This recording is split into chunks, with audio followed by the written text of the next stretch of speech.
Light Yagami was caught by L, but all they needed is the burden of proof. These other bums will not even give him the time of day. Hold up. Started without me.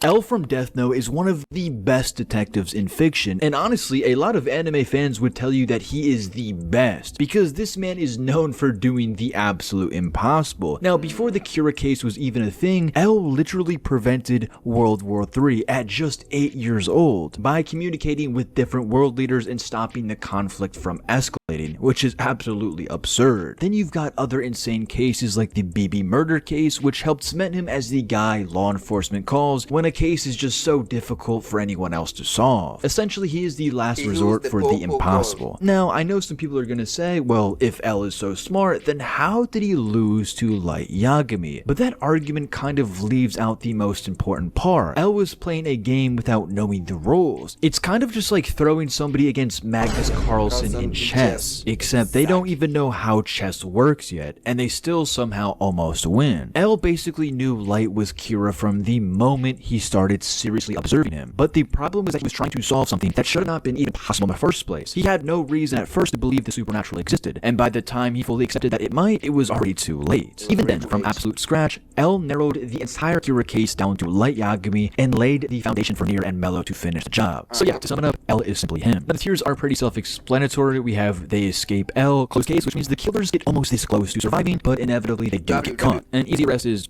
it's a pretty easy arrest. Coming in first, we have Dexter Morgan. Now, with Dexter, there are honestly a lot of moments in the show where you can look back and say, yeah, if the right detective was on this case, Dexter would have been finished way earlier. The biggest example of that is obviously in Season 2, when the FBI comes in to investigate the Bay Harbor Butcher case. Like, imagine them hitting a wall and they just call up L like, yo, brother, we need your help because this case is an absolute nightmare. Now, that would be bad news for Dexter immediately. And the reason I say that is because Dokes was already this close to exposing him without being the meme.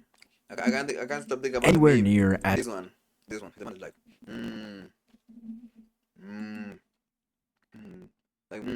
as analytical as L. Dokes caught it is. I just approve it.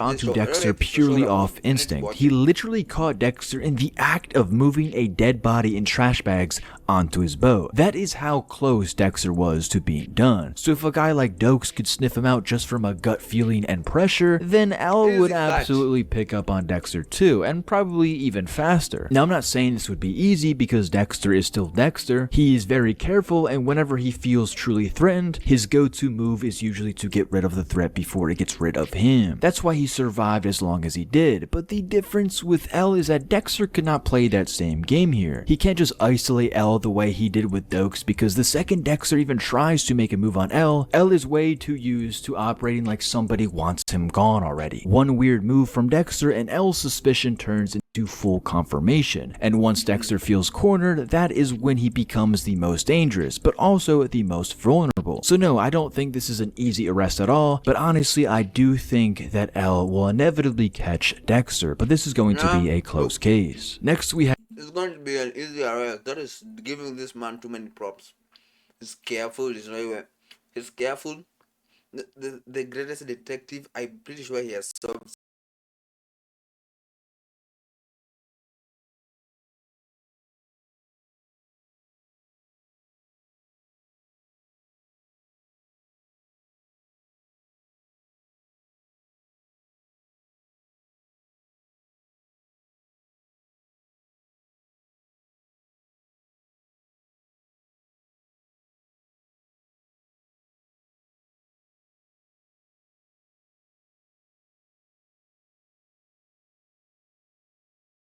so many serial killer cases for this to be a close case.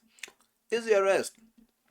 have Johann Liebert from Monster. Now, this is a debate in the anime fandom that's been going on for absolute years, and I'd like to give my take on it. Johann is the type of killer who doesn't just kill people with his own hands, he destroys people psychologically, which allows him never to get his hands dirty, and that is what makes him so difficult to catch. With physical killers like Dexter or even Hannibal, there is at least a more direct line between the suspect and the crime. With Johann, the case becomes becomes very tricky because so much of his damage comes from influence rather than just straightforward action. And if we're talking purely about putting someone behind bars, Johan might be one of the hardest people here to ever nail down in a legal sense. I do think L would realize eventually that Johan is the person who is behind all of this, just like he did with Light, but I don't think he would know it's Johan as fast as he knew Kira was Light. But proving Johan in a courtroom is a way completely different beast. So in terms of intelligence,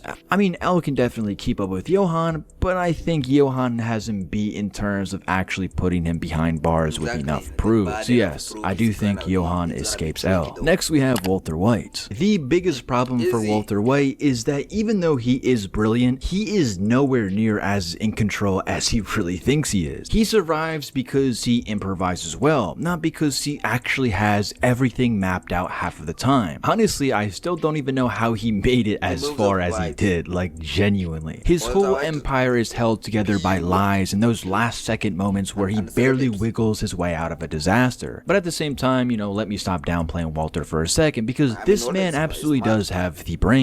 He might not be physically imposing, but he got as far as he did by using his head and thinking fast when everything around him is falling apart. A lot of the time when Walt finds himself trapped, he is able to come up with something on the spot and somehow flip the situation in his favor. That being said, I still don't think there is anything in Breaking Bad that shows me that Walter could actually outsmart somebody like L. I mean, L is just on a completely different level when it comes to solving cases, so Walter really just stands little to no chance. Walter's intelligence works best when he is dealing with people who are either underestimating him, emotionally attached to him, or just simply not fully aware of what he is capable of. With that being said, I think Walter gets arrested pretty easily in this scenario. Next we have Hannibal Lecter. Now, I can truly see this going both ways, because Hannibal is not some sloppy killer leaving fingerprints all over the place. He is one of the most polished and patient serial killers in fiction, and understands human psychology on a level that lets him manipulate almost anybody he comes across. The average investigator is already at a disadvantage against Hannibal because they are still trying to operate like a normal person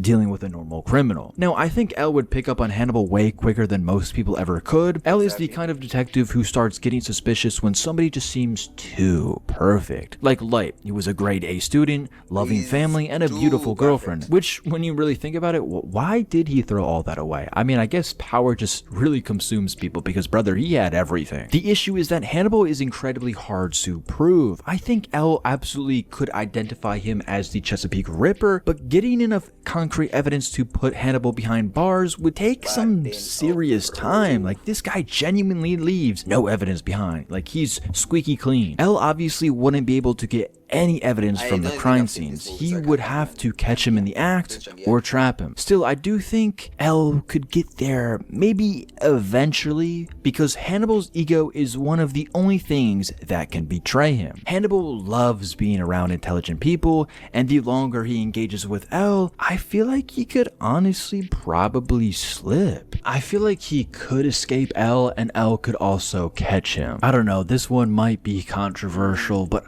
I think he might escape L, but then also you could say it could be a really close case, but I would have to put him over Dexter, obviously, but I don't know, man. It really could genuinely go either way. Like, I would put Hannibal in 50-50. Next, we have Red John. Now, this is one of the roughest cases for L because Red John is less about direct physical evidence and more about control and information. For those of you who haven't watched The Mentalist, Red John has a network of loyal followers in almost every field, like law enforcement, that help him become unstoppable. Like, this is not just about catching one killer, it's about navigating an entire web of manipulation. At the same time, Red John's biggest weakness is also the reason somebody like L is dangerous to him. Red John loves performance. He wants people to know that he is the smartest person in the room, and L is exactly the type of person who can punish that kind of arrogance. Now, I think L would understand that Red John is building his power through psychology, misdirection, and institutional corruption, and once he starts narrowing down the social patterns, L can become very terrifying, but it really would be hard because Red John, again, is literally hidden behind a group of people. Yes, in the show, Patrick Jane knew about Red John eventually, but he never could get enough evidence to actually put him behind bars. He actually had to just simply outright just kill him. There was no evidence he could ever find. Like, seriously, the hard part would be getting through through the corrupt layers around Red John before Red John can have him removed or misled. Again, this one is really, in my opinion, could go either way, but I don't know. I would say he escapes L, but I don't know. I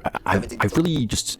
I don't know, this one is honestly, in my opinion, very tricky. Next we have the Zodiac Killer. What made the Zodiac so hard to catch was how messy everything felt. The random attacks, the ciphers, and the constant need to remind everybody that he was still out there every time bro just got bored. Well, I mean, he never got caught, so he had to be doing something, right? I mean, like, so it doesn't even matter what I'm saying. But at the same time, that is also, I think, someone like L would be a huge problem for him. Because every time the Zodiac would send out a letter, he's going to give L more to work with. Like, when you're up against L, don't make it easier for him to catch you. The more you give him, he will eventually catch you. Now, I would have to say Zodiac Killer would end up in a close case, because you can't just say this would be an easy arrest. L would still have to take his time going through all the encrypted messages and trying to narrow down who the hell the Zodiac Killer was. So obviously it's going to take some time. So I can't just say it would be easy, but eventually I do think L will catch the Zodiac Killer. Next we have the Riddler. Riddler is basically the type of criminal who cannot help but stitch on himself in the most dramatic way possible. Like literally every time the Riddler drops a body, he just has to put a little riddle around the crime scene for someone to find. And as I already said, the Zodiac Killer, if you keep giving him clues, eventually he's going to come and find you, brother. All L would have to do from there is intentionally control the police response, ignore clues on purpose, or pretend they interpreted something the wrong way just to force Riddler into correcting them. And you already know the Riddler's not going to be able to resist. Batman usually gives Riddler the satisfaction of feeling like some grand intellectual threat. L would treat him like an annoying kid who keeps raising his hand in class for attention. Just kind of like the Zodiac Killer, all the riddles are absolutely annoying, brother. Like in Arkham games, bro, like that, dude, that was one of the worst experiences in my whole entire life playing video games. Like all of the riddles in the game absolutely pissed me off. So honestly, just because they pissed me off, I feel like they're gonna piss L off too, so I would put him in close case. Or it could be argued that he's an easy arrest, but actually, hold on, this is genuinely an easy arrest. What am I talking about? This guy literally calls himself the Riddler and has a costume with question marks on it. Brother, if you see him in real life, brother, you're gonna know that's the Riddler. So what am I gonna talk about? And next we have John Kramer. Now, Jigsaw is a weird one because whether you call him a serial killer or not, he's obviously orchestrating death on a massive scale. John's biggest weapon is that he frames himself as morally above the label. He sees himself as some kind of teacher rather than a murderer, and that self-image gives him a weird confidence. He would cut right through the moral nonsense and treat the situation exactly as it is. And a lot of what makes him hard to catch is that he always is 10 steps ahead with apprentices and traps designed to continue even after his own death. But I think people overrate how untouchable that makes him against someone like L. L is amazing at understanding intent and hidden structure. The second he realizes Jigsaw is not just one isolated killer, but the center of a philosophy-driven machine, John's entire empire only works because other people keep it alive. And the more people get involved, the more chance